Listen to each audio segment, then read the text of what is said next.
सर्वांना नमस्कार. शासकीय व स्थानिक स्वराज्य संस्थांच्या शाळा स्तरावरील विविध समित्यांचे एकत्रीकरण करण्याबाबत यासंबंधी लेटर जे आहे ते आपल्याला 16 एप्रिल 2025 रोजी जे आहे प्राप्त झालेलं आहे.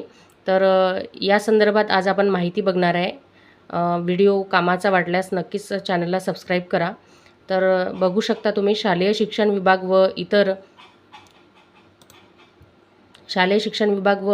इतर शासकीय विभागांनी वेळोवेळी निर्गमित केलेले शासन निर्णय, परिपत्रके, अधिसूचनेद्वारे शालेय कामकाजासंदर्भात विविध समित्या स्थापन करण्याचे निर्देश दिलेले आहेत. उपरोक्त संदर्भीय शासन निर्णय, परिपत्रके, अधिसूचनेमधील नमूद सर्व समित्यांचे कामकाज शाळा स्तरावर सुरू आहे. यानुसार सद्यस्थितीत शाळा स्तरावरील पुढील समित्या स्थापन करण्यात आलेले आहे.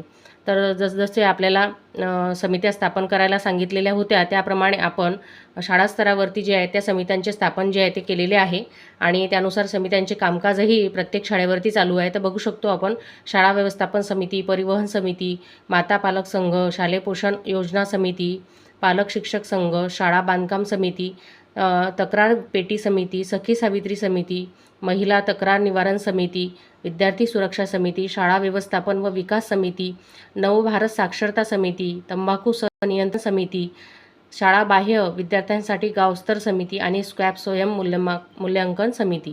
तर अशा 15 समित्या ज्या आहेत त्या आपल्या शाळा स्तरावरती कार्यरत आहेत सद्यस्थितीत. परंतु आजच्या शासन निर्णयानुसार आपल्याला या परिपत्रकानुसार आपल्याला असं दिसून येते की वर नमूद केलेल्या समित्यांपैकी काही समित्यांचे कामकाज शाळा व्यवस्थापन समितीकडे असलेले कामकाज यांच्यात समानता आढळून येत असल्याने याशिवाय संदर्भीय समित्यांमध्ये काही ठिकाणी पदाची व त्यांच्याशी असलेल्या कार्याची दुरुक्ती होत असल्याचे निदर्शनास आले आहे.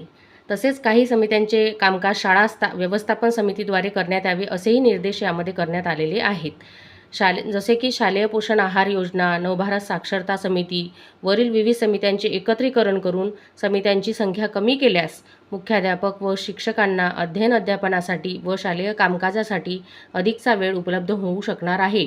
याकरिता समित्यांचे एकत्रीकरण करण्याची बाब शासनाच्या विचाराधीन आहे. तर तुम्हाला मुद्दा समजलाच असेल की या परिपत्रकानुसार आपल्याला जे आहे ते काही समित्यांचे एकत्रीकरण करून जे आहे ते आपल्याला रेकॉर्डला ठेवायचे आहेत. जसं की या ठिकाणी पहिली समिती दिलेली आहे शाळा व्यवस्थापन समिती. तर यामध्ये कोणकोणत्या समित्या ज्या आहेत ते मर्ज होणार आहेत ते बघूया आपण. यामध्ये बघूया माता पालक संघ, त्यानंतर शालेय पोषण आहार योजना समिती, शिक्षक पालक संघ, त्यानंतर नवभारत साक्षरता समिती, तंबाखू नियंत्रण समिती, तसेच स्क्रॅप स्वयं मूल्यांकन समिती. तर अशा 6 समित्यांचे जे आहे ते एकत्रीकरण करून शाळा व्यवस्थापन समितीमध्ये या सगळ्यांचे कामकाज जे आहे ते आपल्याला शाळा व्यवस्थापन समितीच्या माध्यमातून बघायचं आहे. त्याचप्रमाणे दुसऱ्या प्रकारची जी समिती आहे ते विद्यार्थी सुरक्षा भौतिक सुविधा विकसन समिती, विद्यार्थी सुरक्षा समिती, तक्रार पेटी समिती, शाळा बांधकाम समिती, परिवहन समिती, शाळा व्यवस्थापन समिती, विकास समिती, त्याचप्रमाणे शाळा बाह्य विद्यार्थ्यांसाठी गावस्तर समिती अशा 6 समित्यांचे एकत्रीकरण करून आपल्याला विद्यार्थी सुरक्षा व भौतिक सुविधा विकसन समितीची जे आहे ते कामकाज जे आहे ते चालवायचं आहे. तर अशा प्रकारच्या समित्यांचे एकत्रीकरण करून आता आपल्या शाळा स्तरावरती किती समिती आवश्यक आहे समित्यांची, तर आपल्याला जास्तीत जास्त 4 समित्यांची शाळा स्तरावरती आवश्यकता आहे. कारण बऱ्याच समित्यांचे एकत्रीकरण करून आपण त्यांचे कामकाज जे आहे ते चालवणार आहोत. त्या आपण समित्या बघणार आहोत.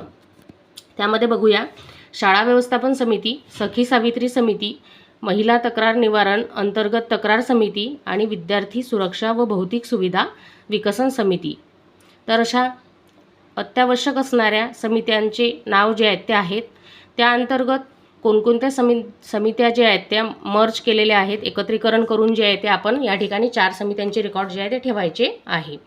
तर या समित्यांविषयी अधिक माहिती जर आवश्यकता असेल तर आपण पुढच्या व्हिडिओमध्ये देणारच आहोत. त्यासाठी आपल्या शाळेच्या चॅनलला सबस्क्राईब करा.